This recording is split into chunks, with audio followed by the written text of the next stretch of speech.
चलिए बच्चों अगला क्वेश्चन देखते हैं। अगला क्वेश्चन है क्वेश्चन नंबर 26। यहाँ आपको दिया है यदि 3a = 4b = 5c हो तो a to b to c आपको ज्ञात करना है। यानी कि आपको दिया है 3a = 4b = 5c हो तो a अनुपात b अनुपात c आपको ज्ञात करना है। देखिए अगर आप अनुपात को या किसी भी टॉपिक को, चाहे वो टाइम एंड वर्क हो, वर्क एंड वेजेस हो, बोट एंड स्ट्रीम हो, नंबर सिस्टम हो, एलसीएम एचसीएफ हो, कोई भी टॉपिक को यदि आप बिल्कुल विस्तार से पढ़ना चाह रहे हैं, मतलब A to Z, अगर आपको लगता है कि आपको बिल्कुल A to Z पढ़ने की ज़रूरत है और आप चाह रहे हैं कि बिल्कुल बेस हमारा क्लियर हो जाए, तो इसके लिए आपको हमारा ऑफिशियल जो ऐप है स्टडी अड्डा, उसको आपको डाउनलोड करना होगा। उसको डाउनलोड करने का प्रोसेस क्या है, सबसे पहले आप क्या करें, गूगल प्ले स्टोर जो होता है उस पर जाएं, वहाँ सर्च करें स्टडी अड्डा। तो जब आप स्टडी अड्डा सर्च करेंगे तो इस तरीके का कुछ लोगो आएगा, उसको आप इंस्टॉल करें। इंस्टॉल करने के बाद आप सबसे पहले कोर्स सिलेक्ट करें। जैसे अगर आप एसएससी की तैयारी करना चाह रहे हैं तो एसएससी सिलेक्ट करें, अगर आप रेलवे की तैयारी करना चाह रहे हैं तो रेलवे सिलेक्ट करें, बैंक की तैयारी करना चाह रहे हैं तो बैंक सिलेक्ट करें, और अदर एग्ज़ाम भी हैं जिनकी आप तैयारी करना चाहें तो वो अपना कोर्स सिलेक्ट करें। कोर्स सिलेक्ट करने के बाद आप होम पेज पर आएंगे तो होम पेज पर आपको chemistry, physics, Hindi, English, mathematics इस तरीके से ब्लॉक्स बने दिखेंगे, जिसमें ब्लॉक्स में मैथमेटिक्स होगा। आप उस पर क्लिक करें, वहाँ आपको टॉपिक वाइज सारे टॉपिक मिल जाएंगे, सारे के सारे टॉपिक एक से जेड तक आपको सारे टॉपिक मिल जाएंगे। अभी कुछ अपलोड होना बाकी है तो वो भी आपके जल्द से जल्द मिल जाएंगे, ठीक है। तो वहाँ आप रेशियो प्रोपोर्शन सर्च करें। रेशियो प्रोपोर्शन चैप्टर में जब आप जाएंगे तो आपको A to Z सारा का सारा रेशियो प्रोपोर्शन पढ़ाया गया है। अगर आपको उसके अलावा भी किसी और टॉपिक में दिक्कत है तो आपको वो टॉपिक भी मिल जाएंगे, वीडियो लेक्चर पूरे पड़े हुए हैं। इसके अलावा आपको उसमें क्या क्या मिल जाएगा, आपको सॉल्व पेपर्स मिल जाएंगे, वीडियो लेक्चर तो हैं ही, स्टडी पैकेज भी है, ऑनलाइन टेस्ट है, सैम्पल पेपर मिल जाएंगे, काफ़ी सारे प्रश्न बैंक मिल जाएंगे। यदि आप एकेडमिक की तैयारी कर रहे हैं, 11th 12th 6th 7th किसी क्लास में है तो उसका मटेरियल भी आपको यहाँ पर प्रोवाइड हो जाएगा। अगर आप नहीं कर रहे हैं, आपका छोटा भाई बहन अगर तैयारी कर रहा है तो उसके लिए भी ये क्या है, फ़ायदेमंद है। और आपको बता दें अभी इस पर कोई भी चार्जेस नहीं लग रहे हैं, फ्री ऑफ कॉस्ट है। आप किसी भी कोर्स को एक्सेस कर सकते हैं, किसी भी वीडियो को आप एक्सेस कर सकते हैं, देख सकते हैं। तो सबका सब क्या है, इसमें फ्री ऑफ कॉस्ट है। तो जो आपको क्वेश्चन की बात कर रहे हैं बच्चों, ये जो क्वेश्चन है आपका रेशियो प्रोपोर्शन का, वहाँ हमने बाकायदा आपको पूरे फॉर्म्स पढ़ाए हैं। मतलब जो फॉर्म्स होते हैं रेशियो किस किस रूप में पूछा जा सकता है, सारे रेशियोज़ के फॉर्म पढ़ाए हैं। उसी में से एक रूप ये है। अब इस रूप को सॉल्व करने का तरीका क्या बताया गया है वीडियो में, आज एक बार फिर से देख लेते हैं। देखिए अगर आपको 3a = 4b = 5c दिया है और आपको a to b to c निकालना है, यानी कि a अनुपात b अनुपात c निकालना है, तो आप कैसे निकालेंगे। तो देखिए यहाँ पर सबसे पहले हमने लिखा कि आपको दिया क्या है, 3a = 4b = 5c दिया है। तो यदि आपको a अनुपात b अनुपात c निकालना है तो क्या करेंगे, जिसकी वैल्यू निकालनी है उसको हाइड कर लेंगे, जिसकी वैल्यू निकालनी है उसको हाइड कर लेंगे। तो आप a को हाइड कर लीजिए, बाकी b और c का जो कोफिशिएंट यानी कि सहगुणांक या गुणांक है उसका आपस में मल्टीप्लाई कर देंगे, यानी कि 5 का गुणा 4 से कर देंगे, कितना हो जाएगा 20। अनुपात का साइन लगा दीजिए। फिर आप b को हाइड कर लीजिए और बाकी जो बचा है a और c, यानी कि a का कोफिशिएंट और c का कोफिशिएंट गुणांक जो होता है उनका आपस में मल्टीप्लाई कर दें, तो 5 दिया 15। अब आपको c की वैल्यू निकालनी है तो आप क्या करें, c को हाइड कर लें। c को हाइड करेंगे तो 4 दिया 12। तो आपको ये जो अनुपात मिला, ये जो अनुपात है वो किसका है, ये अनुपात है a अनुपात b अनुपात c, और यही आपसे पूछा गया था। तो देखिए कितने आसानी से आपने कर लिया।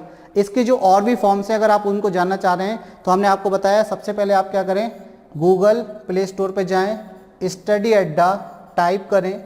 स्टडी अड्डा में आपको बताया हमने कि जो लोगो आपको दिया है, ये जो लोगो होगा इस लोगो पर क्लिक करके ऐप को इंस्टॉल करें, वहाँ आपको सारे लेक्चर्स मिल जाएंगे, ठीक है। चलिए तो बढ़ते हैं अगले क्वेश्चन की तरफ कि अगला क्वेश्चन क्या है। तो नेक्स्ट क्वेश्चन है क्वेश्चन नंबर 27। क्वेश्चन नंबर 27 बच्चों आपसे कह रहा है कि 12 लीटर के बिलियन में 20% एसिड है तो बिलियन में एसिड की मात्रा क्या होगी। भाई किसी संख्या का यदि आपको प्रतिशत निकालना हो तो कैसे निकालते हैं, उसी क्वेश्चन पर बेस्ड है ये। अब ऐप में आपको परसेंटेज का भी पूरा फुल डिटेल्ड वीडियो मिल जाएगा A to Z, ठीक है। देखिए अगर हम बात करें आपसे कि किसी चीज़ का परसेंटेज निकालना, जैसे हमने बोला कि 50 का 15% निकालिए, 50 का 15% निकालिए, तो आप क्या करेंगे, 50 × 15 और बटे में क्या कर देंगे 100, क्योंकि परसेंट का जब साइन हटाते हैं तो किससे 100 से भाग लगाना पड़ता है। तो 50 से कितने बार कट जाएगा, 2 बार, तो आपका आंसर आएगा 7.5। यानी कि 50 का 15% कितना होता है, 7.5 होता है। तो यहाँ भी ये क्वेश्चन इसी पर बेस्ड है कि 12 लीटर के बिलियन में कितना, तो आप कहेंगे 20% क्या है, एसिड है। तो बिलियन में एसिड की मात्रा कितनी है भाई, 20% एसिड है, कितने में, 12 लीटर में। तो भाई कितना होगा, तो देखिए टोटल मात्रा को आप तो कितनी दी है, तो आप कहेंगे 12 लीटर। इसमें 20% क्या है, तो आप कहेंगे 20% सर एसिड है। 20% क्या है, तो आप कहेंगे सर एसिड है 20%। तो अगर हम 12 का 20% निकाल देते हैं तो हमें एसिड की मात्रा मिल जाएगी। तो एसिड की मात्रा कैसे निकालेंगे, 12 इंटू क्या कर दीजिए 20%। अब 20% निकालने का तरीका क्या, आपको पता है परसेंट का साइन हटाते हैं तो किससे, 100 से भाग लगाना पड़ता है। तो 100 से भाग लगा दिया, तो देखिए यहाँ पर एक जीरो से जीरो कट गया, 12 दूनी कितना हो जाएगा 24, और इसको किससे भाग लगाना है, 10 से। जब 10 से किसी संख्या को आपको भाग लगाना होता है तो राइट हैंड साइड से एक अंक बाद क्या लगा देते हैं, दशमलव। तो कितना हो गया 2.4 लीटर, यानी कि 12 लीटर के विलयन में 2.4 लीटर क्या है, आपका एसिड है। इतनी बात समझ में आ गई। चलिए ये बात अगर आपको समझ में आ गई तो परसेंटेज का लेक्चर जरूर देखें आप जाकर ऐप पर, उसमें आपको क्या चीज़ दी गई है। देखिए जो आपने 20% लिखा ना, ये जो आपने 20% लिखा, इस 20% को अगर आप डायरेक्ट फ्रैक्शनल फॉर्म में कन्वर्ट कर ले तो बहुत आसान हो जाएगा। तो 20% का फ्रैक्शनल फॉर्म कितना होता है, 1/5 होता है। कितना होता है, 20% का फ्रैक्शनल फॉर्म यानी कि भिन्नात्मक रूप कितना होता है, 1/5 होता है। तो परसेंट का लेक्चर जब आप देखेंगे ऐप पर जाकर तो वहाँ आपको सारे फ्रैक्शनल फॉर्म लर्न करना बताए हैं और कैसे ये निकलते हैं उसके बारे में भी जानकारी दी गई है। अगर आपको पता होगा कि 20% इक्वल टू 1/5 होता है तो ये क्वेश्चन देखिए कितना आसान हो गया था आपके लिए। आपको क्या करना था, 12 का 1/5 यानी कि 12 को केवल 5 से भाग देना था। 1/5 निकालने का मतलब क्या, कि 5 से भाग देना था। तो देखिए 5 दूनी 10, ठीक है, दशमलव लग जाएगा, 20 हो जाएगा, 5 चौको 20, कितना आ गया 2.4 लीटर। केवल इतने में आपका आंसर आ जाता ओरली। बात आ रही समझ में। तो आपको फ्रैक्शनल फॉर्म भी लर्न करने हैं परसेंटेज के, किस परसेंटेज का फ्रैक्शनल फॉर्म क्या होता है। जैसे आपसे बात करें 16 सही 2/3 का भिन्नात्मक रूप क्या होता है, जो 16 सही 2/3% होता है, तो आप कहेंगे 1/6। तो इस तरीके से अगर आपसे पूछा जाए 11 सही 1/9% का भिन्नात्मक रूप क्या होता है, तो आप कहेंगे सर 1/9। तो इस तरीके से आपको फ्रैक्शनल फॉर्म निकालना भी बताया गया है। क्लियर। चलिए तो अब बात करते हैं अगले क्वेश्चन की, देखते हैं अगला क्वेश्चन क्या है। तो बढ़ते हैं अगले क्वेश्चन की तरफ। चलिए बच्चों अगला क्वेश्चन देखते हैं। अगला क्वेश्चन है क्वेश्चन नंबर 28। तो चलिए क्वेश्चन नंबर 28 क्या है देखते हैं। यहाँ क्वेश्चन नंबर 28 में आपको दिया है कि असम में होने वाली बारिश में प्रतिवर्ष 1% की कमी हो रही है। 2004 की तुलना में 2001 में वहाँ कितने प्रतिशत अधिक बारिश होती थी। देखिए हर साल क्या है, बारिश में क्या हो रही है, कमी हो रही है। इसका मतलब क्या है कि अगर पहले 100 मिलीलीटर की बारिश होती थी तो अगले साल 99 का भी फिर 99% निकालेंगे, फिर 99 का 99% निकालेंगे। मतलब हर बार क्या है 1% कम हो रहा है, यानी कि ये किस पर जा रहा है, CI के केस पर जा रहा है। जैसे चक्रवृद्धि ब्याज में होता है, ब्याज पर ब्याज मिलता है, अगर वृद्धि हो रही है, कमी हो रही है तो घटाते जाते हैं। उसी प्रकार यहाँ पर भी क्या हो रहा है, 1% की कमी हो रही है। अब हम ऐसा मान लेते हैं कि भाई 2001 में कितनी, 2001 में जो बारिश हुई थी वो x मिलीलीटर समथिंग या x मान ले x होती थी, ठीक है। अब x होती थी तो आप बताइए एक साल में कमी होगी तो x का आप क्या निकालेंगे, 99%, ठीक है। यानी कि एक साल बाद ये कितनी रह जाएगी, 99% x का। अगले साल फिर से आपका क्या हो जाएगा, 99% हो जाएगा x का, क्योंकि 1% फिर कमी हो जाएगी। ये जो राशि बचती है x का 99%, ये अपने आप में 100% होता है।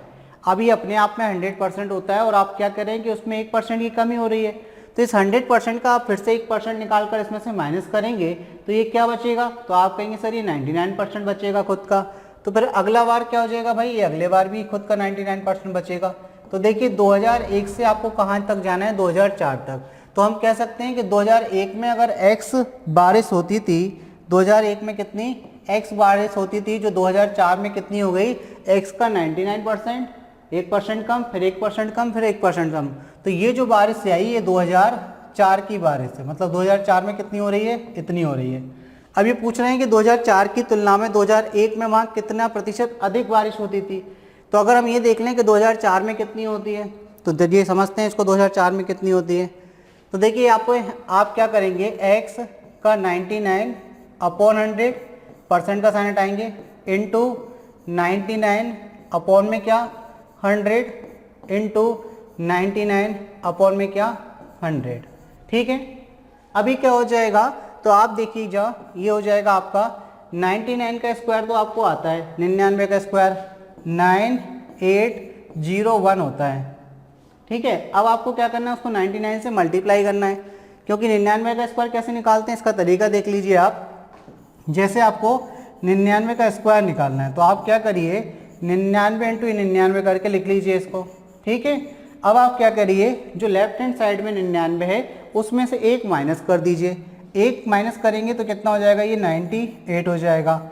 9 में से 8 माइनस कर दीजिए, 9 में से 9 माइनस कर दीजिए, जस्ट उसके नीचे लिख दीजिए 9 माइनस 8 तो आप कहेंगे 1, 9 माइनस 9 तो 0, यानी कि 99 का जो स्क्वायर है, 99 का जो स्क्वायर है वो 9801 है। लेकिन आपको क्या चाहिए, यहाँ पर क्यूब चाहिए, तो अब आप क्या करेंगे, 99 से मल्टीप्लाई कर देंगे। चलिए मल्टीप्लाई कर देते हैं, तो 9 एकम 9, ये 0, 9 8 72 की 2 हासिल में 7, अब 9 में 81 और 7 कितना हो जाएगा, तो आप कहेंगे सर 88, तो ये हो गया आपका कितना 88।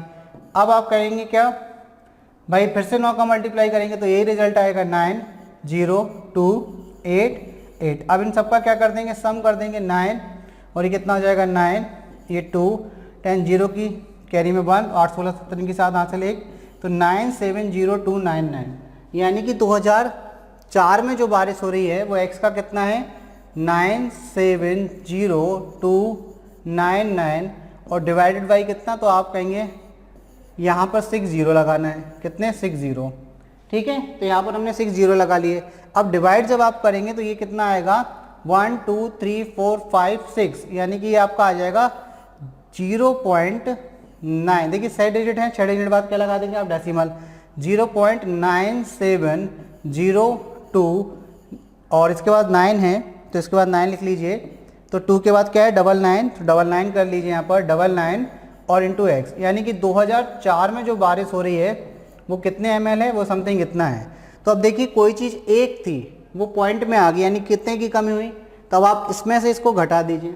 जब आप घटाएंगे x में से कितना घटाएंगे 0.970299 इंटू एक्स, तो देखिए ये पूरा एक है, इसका कोफिशिएंट एक है, 1 है, 1 में से माइनस करिएगा तो 1 में से माइनस कर देते हैं, तो 1 में से क्या माइनस करना है, तो 1.0000000, 6 डिजिट लगाने हैं क्योंकि 6 अंक हैं वहाँ पर, ठीक है। तो ये कितना हो जाएगा 0.97, उसके बाद कितना है 0299, अब माइनस कर दीजिए, तो देखिए 9 माइनस 10 माइनस 9 तो आप कहेंगे 1, 10 माइनस 10 तो आप कहेंगे 0, 10 माइनस 3 तो आप कहेंगे 7, फिर आप कहेंगे 10 माइनस 1 तो आप कहेंगे 9, 10 माइनस 8 तो आप कहेंगे 2, 10 माइनस 10 तो आप कहेंगे 0, और ये 0.0, यानी कि बारिश में जो अभीष्ट कमी आई है वो कितनी है, तो आप कहेंगे भाई वो कमी जो है वो कितनी है, तो वो कमी निकल कर आई है आपकी यहाँ पर 0.0299701, इतनी बारिश में कमी हुई है x, इतनी बारिश में कमी हुई। भाई पहले होती थी x, अब इतनी हो रही, तो डिफरेंस कितने का है, तो इतनी कमी होगी बारिश में। लेकिन इन्होंने क्वेश्चन में आपसे बोला है कि 2004 की तुलना में 2001 में वहाँ कितने प्रतिशत अधिक बारिश होती थी, तो देखिए इतनी ज़्यादा होती थी 2001 में, 2001 में इतनी ज़्यादा होती थी, लेकिन किसकी तुलना में पूछ रहे हैं 2004 की तुलना में। 2004 में कितनी बारिश होती है, तो आपके पास ये रहा, तो इसको अगर हम इसको डिवाइड करके मल्टीप्लाई कर दें, मतलब इतनी जो कमी है, जो कमी हुई 2001 की तुलना में 2004 में इतनी कमी हुई, तो यानी कि पहले 2001 में इतनी अधिक होती थी, अब किसकी तुलना में पूछा है 2004 की तुलना में, तो क्या करेंगे हमें डिवाइड करेंगे, किससे डिवाइड करेंगे 0.029701 x को क्या करेंगे 0.0297, और इसके बाद क्या है आपके पास, इसके बाद है 701 x, इसको किससे डिवाइड करेंगे 2004 में कितनी बारिश हो रही है उससे, तो 2004 में हो रही है 0.970299, तो 0.972002 है, पहले क्या है 02 है 0299, ठीक है, क्या है आपके पास 0299, तो अगली बार क्या है 0299, तो यहाँ पर कर दीजिए आप 0299, तो ये हो गया 299 और x, और इंटू क्या परसेंटेज निकालना है भाई। ये हो गई 2004 की बारिश, और कितनी ज़्यादा होती थी 2001 में, तो उतनी ज़्यादा हो गई, तो x से तो x कट जाएगा। जब आप इसको सॉल्व करेंगे, इसका कैलकुलेशन करेंगे, तो ये आपका समथिंग आएगा 3.06% समथिंग आएगा ये आपका। तो आप देख लीजिए आंसर कितना है आपका, तो आपका 0.03 दिया है आपको, ठीक है। तो ये आपका आंसर अप्रॉक्स में कितना चला जाएगा, आंसर ए हो जाएगा। आंसर क्या हो जाएगा, ए हो जाएगा। अब देखिए ये तो ट्रेडिशनली अप्रोच से हमने समझ लिया। कैलकुलेशन तो इस क्वेश्चन में है बच्चों, अगर आप चाहे ट्रेडिशनली करें, चाहे फॉर्मूला लगा के करें, चाहे आप रेशियो बना के करें, आप किसी भी मेथड से करें, कैलकुलेशन आपको करनी पड़ेगी, ठीक है ना। कैलकुलेशन आपको करनी पड़ेगी। देखिए हम कैलकुलेशन से बच गए, हमने बोल दिया कि इसका आंसर समथिंग इतना आएगा। आप काट के देखिए, डिवाइड करके देखिए, आपका आंसर ये आएगा, ठीक है। चलिए, तो कैलकुलेशन पर वर्क थोड़ा सा आपको करना है। अब देखिए इस क्वेश्चन को सॉर्ट कैसे कर सकते हैं वो समझें। बोल रहे हैं कि हर साल कितनी 1% की कमी हो रही है। अभी ये सेकंड मेथड समझ लेते हैं। हर साल कितनी हो रही है, 1% की कमी हो रही है। 1% हम जानते हैं कितना होता है, तो आप कहेंगे सर 1/100 होता है। यानी कि अगर बारिश 100 होती थी, बारिश कितनी होती थी, 100 होती थी, तो अब वो कितनी हो रही, 1 की कमी आ रही। तो ये किस चीज़ को बताएगी, एक कमी को। तो अगर हम ये कहें कि 100 से 1 की कमी हुई तो कितने का अनुपात बनेगा, तो आप कहेंगे प्रेजेंट में 99 हो रही है, होती थी कितनी, 100, ठीक है। तो आप कितने साल बाद का बोल रहे हैं, ये बोल रहे हैं 3 साल बाद का। तो इसकी पावर कितनी कर दीजिए, 3 कर दीजिए। जब आप 3 पावर करेंगे तो आप देखेंगे कि आपने अभी सॉल्व किया था, तो ये वैल्यू कितनी आई थी, 970299। ये आपकी वैल्यू आई थी 99 का क्यूब, और ये आपका 1, और ये कितना 6 टाइम 0। तो यहाँ पर पता चल गया कि पहले 2001 में इतनी होती थी और 2004 में कितनी बारिश होती है, तो ये निकल आएगा। यहाँ से थोड़ा आपका x का जो लफड़ा है वो खत्म हो जाएगा। 2001 की बारिश है ये, और ये 2004 में होने वाली बारिश है। तो अब आप क्या कर देंगे, इनका डिफरेंस कर देंगे। तो इनका जो डिफरेंस आएगा, अंतर जब आएगा, तो आपको जो डेसिमल है बस वो हट जाएगा, इतना सा फर्क पड़ जाएगा, लेकिन आएगी वैल्यू यही। तो कितना आएगा, 29701, यानी कि इतनी ज़्यादा होती थी 2001 में। मतलब कमी कितनी आई 2004 में, इतने की कमी आई। तो इतने की अगर 2004 में कमी आई तो 2001 में इतनी ज़्यादा होती थी। तो कंपैरिजन किससे करना है आपको, 2004 से। तो 970299 का क्या कर देंगे, डिवाइड कर देंगे। परसेंटेज में निकालने के लिए 100 से मल्टीप्लाई कर देंगे। इसको जब आप सॉल्व करेंगे तो 3.06% समथिंग आएगा। तो आपका अप्रॉक्स जो आंसर आएगा वो आप किस पर टिक कर देंगे, ऑप्शन ए पर टिक कर देंगे। क्लियर हुई बात। तो अगर आप x से बचना चाह रहे हैं तो केवल आप रेशियो से सॉल्व कर सकते हैं। कैलकुलेशन फाइनली आपको करना ही पड़ेगी, मतलब डिवाइड करना पड़ेगा, तो करना ही पड़ेगा, उसके लिए कोई विचार सुविधा नहीं है। आप अप्रॉक्स में निकाल सकते हैं, किसको आप क्या लगभग ये 1 लाख करोड़ समथिंग मान लें, और ये आपका 30,000 समथिंग मान लें। फिर अप्रॉक्स में आप वैल्यू ले जा सकते हैं, लेकिन अप्रॉक्स के लिए आपके पास आंसर होने चाहिए लगभग के पास। तो देखिए 3 पॉइंट समथिंग अगर आता है तो अच्छी बात है, लेकिन 3% का एक डिफरेंस और दिया 3% का, तो लगभग 3 के नज़दीक ही है सारी बातें, ठीक है ना, लगभग 3 के नज़दीक ही हैं। आई होप आपको बात समझ में आई। चलिए अगर क्लियर है तो बढ़ते हैं अगले क्वेश्चन की तरफ। देखते हैं अगला क्वेश्चन क्या है। तो अगला क्वेश्चन है, यदि गोले की त्रिज्या को 50% बढ़ा दिया जाए तो उसके क्षेत्रफल में कितने प्रतिशत की वृद्धि होगी। क्वेश्चन कह रहे हैं कि गोले की त्रिज्या को यदि आप 50% बढ़ा देते हैं तो उसके क्षेत्रफल में कितने प्रतिशत की वृद्धि होगी। तो बात यहाँ कर रहे हैं गोले की, किसकी बात कर रहे हैं, गोले की। तो गोले में क्या क्या चीज़ें होती हैं पहले हम वो समझ लेते हैं। सबसे पहले आप समझें कि गोला जो होता है वो 3 डायमेंशनल आकृति होती है, यानी कि त्रिविमीय। कैसा होता है, त्रिविमीय। ये त्रिविमीय आकृति होती है। त्रिविमीय मतलब जिसमें लंबाई, चौड़ाई और ऊंचाई तीनों चीज़ें हों, उनको त्रिविमीय यानी कि 3 डायमेंशनल फिगर्स बोलते हैं। 3 डायमेंशनल फिगर क्या होते हैं, जिनमें लंबाई, चौड़ाई और ऊंचाई यानी कि तीनों चीज़ें हों। तो हम कह सकते हैं जिनमें L, B और H तीनों मेजरमेंट की हों, यूनिट हों, तो उसको हम क्या बोलते हैं, त्रिविमीय आकृति कहते हैं। तो गोला जब होता है, आपने बॉल देखी होगी, बॉल में चौड़ाई भी होती है, ऊंचाई भी होती है, मोटाई भी होती है, वो 3 डायमेंशनल में आता है, ठीक है। तो अगर हम बात करें कि इसमें क्या क्या फॉर्मूले बनते हैं गोले में, तो देखिए गोले का तो एक आयतन होता है, एक क्षेत्रफल होता है, ठीक है। तो वो दोनों चीज़ें हम नोट कर ले रहे हैं। तो गोले की अगर बात करें आयतन की यानी कि वॉल्यूम की, तो गोले का जो आयतन है वो कितना होता है, तो गोले का आयतन होता है 4/3 πr3। मतलब केवल देखिए आप गोले का आयतन जो है वो रेडियस पे डिपेंड है। अगर गोले की त्रिज्या बढ़ेगी कम होगी तो उसका आयतन भी बढ़ेगा या कम होगा। ठीक है, दूसरी चीज की अगर हम बात करें आयतन के अलावा तो यहाँ पर क्या होता है गोले का क्षेत्रफल। तो अगर हम क्षेत्रफल की बात करें गोले की तो गोले का क्षेत्रफल होता है 4 पाई आर स्क्वायर। ठीक है, और इसमें इसका व्यास भी है। तो गोले का व्यास क्या होता है, तो जो जिस तरीके से आप क्या करते हैं वृत्त का व्यास निकालते हैं उसी तरीके से गोले का व्यास निकलेगा, मतलब त्रिज्या का दोगुना, त्रिज्या का दोगुना। अब यहाँ मेंशन कर देते हैं भाई कि आर क्या है, तो आपको पता है ये चीज, आर क्या है, त्रिज्या है गोले की। चलिए तो एक डायग्राम और बना देते हैं गोले का। तो एक गोले का डायग्राम देख ले, त्रिविमीय आकृति यहाँ लिखी, इस पर नहीं बन पाएगी तो हम सर्कल फॉर्म में बना दे रहे। तो ये गोला हो गया, इसकी रेडियस कितनी है, आर है। क्लियर है, ये गोला हो गया, इसकी रेडियस कितनी है, आर है, इसका सेंटर ओ है। क्लियर। तो गोले में हमने आयतन जाना, उसका क्या होता है 4/3 पाई आर क्यूब। गोले का क्षेत्रफल क्या होता है, तो 4 पाई आर स्क्वायर। व्यास क्या होता है, 2r होता है। अब देखिए आप गोले का जो आयतन है वो भी त्रिज्या पर डिपेंड करता है और गोले का जो क्षेत्रफल है वो भी त्रिज्या पर डिपेंड करता है। तो त्रिज्या बढ़ेगी और घटेगी तो गोले के आयतन में भी उसी प्रकार से परिवर्तन होगा। अब देखिए इन्होंने क्या बोला है कि यदि गोले की त्रिज्या को 50% बढ़ा दिया जाए तो उसके क्षेत्रफल में कितने प्रतिशत की वृद्धि हो जाएगी। तो बात कर रहे हैं यहाँ पर क्षेत्रफल की, बात किसकी कर रहे हैं, क्षेत्रफल की। अब हम जानते हैं कि गोले का क्षेत्रफल क्या होता है, तो आप जानते हैं भाई गोले का क्षेत्रफल, गोले का क्षेत्रफल कितना होता है, तो आप कहेंगे सर 4 पाई आर स्क्वायर होता है। अब इसमें आप देखिए जो 4 और पाई है ये दोनों कांस्टेंट वैल्यू हैं। अगर हम 4 की बात करें और पाई की बात करें, 4 और जो पाई है ये दोनों क्या है, कांस्टेंट हैं। ये कैसे हैं, कांस्टेंट हैं। कांस्टेंट मतलब जिनके मान कभी परिवर्तित नहीं होते। ये कांस्टेंट है मतलब नियत है, हिंदी में इसको क्या बोलते हैं, नियत है। ये नियत वैल्यूज हैं। अब ये कांस्टेंट वैल्यू अगर हैं तो अब आप बताइए अगर आप 50% त्रिज्या को बढ़ाएंगे तो उसका जो क्षेत्रफल होगा वो त्रिज्या के वर्ग के हिसाब से बढ़ेगा।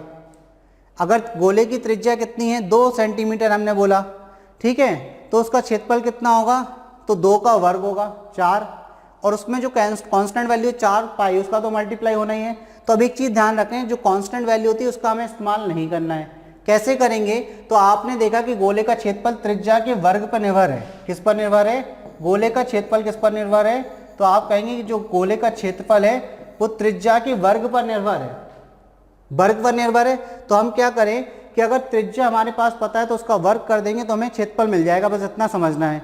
क्योंकि हमें क्या निकालनी है, परसेंटेज वैल्यू निकालनी है। ये नहीं बताना है कि गोले का क्षेत्रफल कितना सेंटीमीटर, वर्ग सेंटीमीटर बढ़ा या कम हुआ, हमें परसेंटेज वैल्यू निकालनी है। तो परसेंटेज वैल्यू में कभी कोई इफेक्ट नहीं पड़ेगा अगर आप कांस्टेंट वैल्यू को नहीं लेते हैं। ठीक है, तो अब देखिए यहाँ पर अगर हम बात करें कि त्रिज्या कितनी 50% बढ़ा दी, तो ये आर जो है वो कितना दिया है, 50% बढ़ाने की बात करें तो चलिए देखते हैं। तो हमें कितनी बोल रहे हैं, तो 50% को आप कैसे लिखेंगे, तो आप कहेंगे 50% का जो भिन्नात्मक रूप होता है वो 1/2 होता है। इसका मतलब क्या है, बढ़ाने की बात कर रहे हैं, यानी कि आप उसमें 1 प्लस कर रहे हैं। तो 1 किस में प्लस करेंगे, जब आपको पता होगा कि इनिशियल यानी कि प्रारंभ में त्रिज्या कितनी थी। तो ध्यान रखना जब 50% को आप किसमें, फ्रैक्शन में कन्वर्ट करेंगे, भिन्न के रूप में बदलेंगे, तो ये क्या बोल रहे हैं, ये बोल रहे हैं गोले की त्रिज्या को 50% बढ़ा दिया जाता है। तो शुरुआत की त्रिज्या क्या मानेंगे, तो ध्यान रखना हमेशा जो हर होगा डिनोमिनेटर ये त्रिज्या होगी। मतलब शुरुआत में त्रिज्या कितनी थी, तो आप कहेंगे 2 थी, अब 1 बढ़ गई, प्लस का साइन क्या बता रहा है, 1 बढ़ गई। त्रिज्या कितनी बढ़ गई, 1 बढ़ गई। प्लस का साइन क्या बता रहा है, त्रिज्या 1 बढ़ गई। तो मतलब अब त्रिज्या कितनी हो गई, तो अगर R1 की बात करें तो आप कहेंगे 2 + 1 यानी कि 3 हो गई। त्रिज्या कितनी हो गई, 3 हो गई। तो इसको कैसे लिखेंगे व्यवस्थित तरीके से, आप ऐसा मान लेंगे कि प्रारंभ में क्या थी त्रिज्या, प्रारंभ में क्या थी त्रिज्या, और अब क्या है, अब त्रिज्या क्या है। ठीक है, प्रारंभ में कितनी थी, तो आप कहेंगे 2, ठीक है, प्रारंभ में कितनी थी 2, और अब कितनी है, तो अब आप कहेंगे कि R1 की वैल्यू कितनी है, तो आप कहेंगे अब है 3, अब कितनी है 3। ठीक है, प्रारंभ में त्रिज्या कितनी थी, R1 मत लिखिए, कोई भी काम चल जाएगा, केवल इतने से काम चल जाएगा कि पहले त्रिज्या कितनी थी 2 त्रिज्या के सामने, और अब कितनी है 3। अब अगर 3 है तो अब आप बताइए पहले क्षेत्रफल क्या होगा, तो त्रिज्या का वर्ग क्षेत्रफल होता है, आप जानते हैं। तो अब क्षेत्रफल क्या होगा, पहले प्रारंभ में कितना था, 2 का वर्ग कर दीजिए तो आप कहेंगे 4। अब क्षेत्रफल क्या है, तो अब आप 3 का वर्ग कर दीजिए तो आप कहेंगे 9। तो क्षेत्रफल बताइए बड़ा कि कम हुआ? भाई त्रिज्या को बढ़ाएंगे और गोले के क्षेत्रफल में केवल त्रिज्या अकेली पे डिपेंड करता है क्षेत्रफल। तो जब गोले की त्रिज्या बढ़ेगी तो 101% उसका क्षेत्रफल भी बढ़ेगा। अगर गोले की त्रिज्या को आप कम करेंगे तो उसका क्षेत्रफल भी क्या होगा? कम होगा। गोले की त्रिज्या को बढ़ाएंगे तो उसका आयतन भी बढ़ेगा, क्योंकि आयतन में भी त्रिज्या अकेली होती है। तो गोले का आयतन और क्षेत्रफल दोनों ही पूरी तरह से किस पर डिपेंड है? त्रिज्या पर। ठीक है ना? त्रिज्या बढ़ेगी तो आयतन बढ़ेगा, त्रिज्या बढ़ेगी तो क्षेत्रफल बढ़ेगा, त्रिज्या घटेगी तो क्षेत्रफल घटेगा, त्रिज्या घटेगी तो आयतन भी घटेगा। चलिए अब देखिए यहाँ पर कि 4 से क्षेत्रफल कितना हो गया? 9। तो कितना बढ़ गया? तो आप कहेंगे सर 5 बढ़ गया। और वृद्धि और कमी हमेशा किससे देखी जाती है? मूल से। प्रारंभ में कितनी थी? मूल से। तो कितने प्रतिशत की वृद्धि हुई अगर हमें ये देखना है तो 5 की वृद्धि हुई। किससे हुई? तो आप कहेंगे 4 से। पहले प्रारंभ में क्षेत्रफल कितना था? 4 से 9 हो गया तो कितना बढ़ा? 5। तो हमेशा ध्यान रखना increase value upon original value into क्या होता है? 100 इंक्रीज परसेंट होता है कि बड़े होने का प्रतिशत कितना है, कितना प्रतिशत बढ़ा है। अगर आपको ये निकालना है तो इंक्रीज वैल्यू यानी कि बढ़ी हुई वैल्यू कितनी है? 5। इनिशियल वैल्यू यानी कि 4, या increase value upon original value भी कह सकते हैं, इंटू 100।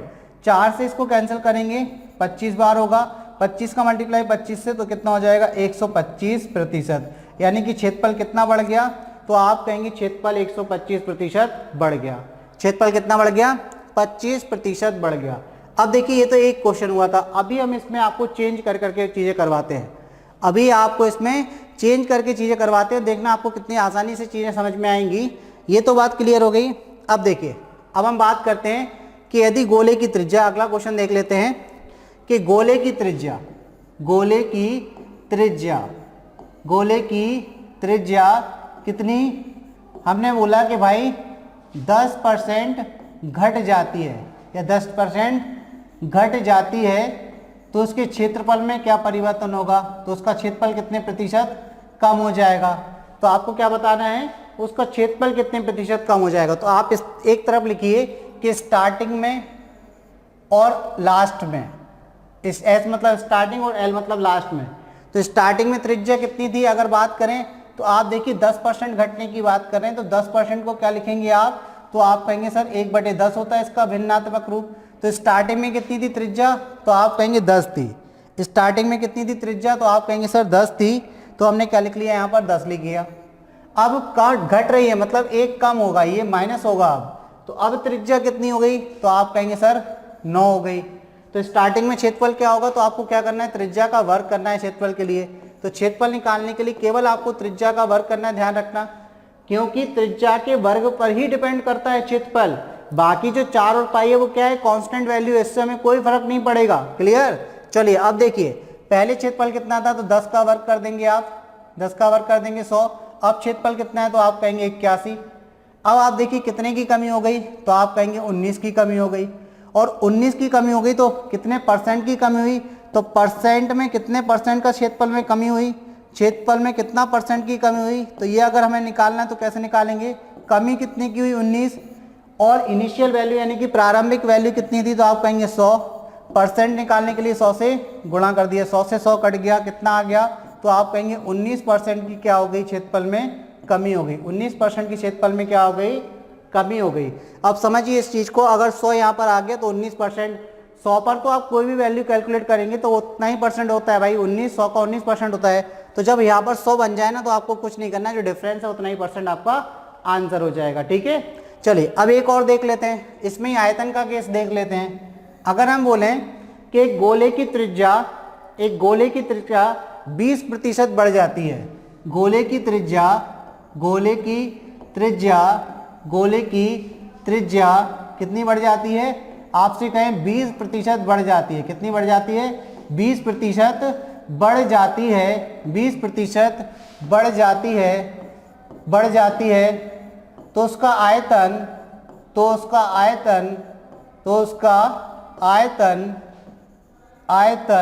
कितने प्रतिशत बढ़ जाएगा? तो उसका आयतन कितने प्रतिशत बढ़ जाएगा? कितने प्रतिशत बढ़ जाएगा? तो उसका आयतन कितने प्रतिशत बढ़ जाएगा, ये आपको बताना है, ये आपका क्वेश्चन है। ठीक है, अब देखिए हम बात करते हैं यहाँ पर, हम बात करते हैं, इन्होंने बोला कि गोले की त्रिज्या 20% बढ़ जाती है तो उसका आयतन कितने प्रतिशत बढ़ जाएगा। तो आपको पता है बच्चों कि आयतन जो होता है वो त्रिज्या के घन पर डिपेंड करता है।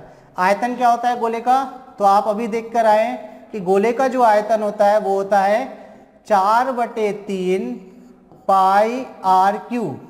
तो यहाँ पर जो 4/3 है ये पूरी कांस्टेंट वैल्यू है, इसको हम नहीं लेंगे, इसका हमें कोई काम ही नहीं करना।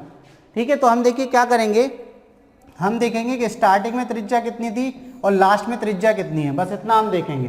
त्रिज्या स्टार्टिंग में कितनी थी और लास्ट में कितनी है, बस हम इतना देखेंगे। तो अगर हम रेडियस की बात करें, स्टार्टिंग में कितनी थी त्रिज्या, तो 20% को क्या लिखेंगे, तो आप कहेंगे सर 20% होता है 1/5। कितना होता है, 1/5। 20% कितना होता है, 1/5 के बराबर होता है। तो आप कहेंगे स्टार्टिंग में त्रिज्या 5 थी और बढ़ गई, तो यानी कि ये प्लस हो जाएगा 1, तो कितनी हो गई, 6 हो गई। त्रिज्या कितनी हो गई, 6। तो आयतन कैसे निकालेंगे, तो आपको पता है आयतन निकालने के लिए r की घात 3 करना है। तो 105 का वर्ग घन कितना हो जाएगा, 125। 6 का घन कितना हो जाएगा, तो आप कहेंगे 216। मतलब पहले आयतन 125 था, अब कितना हो गया, 216।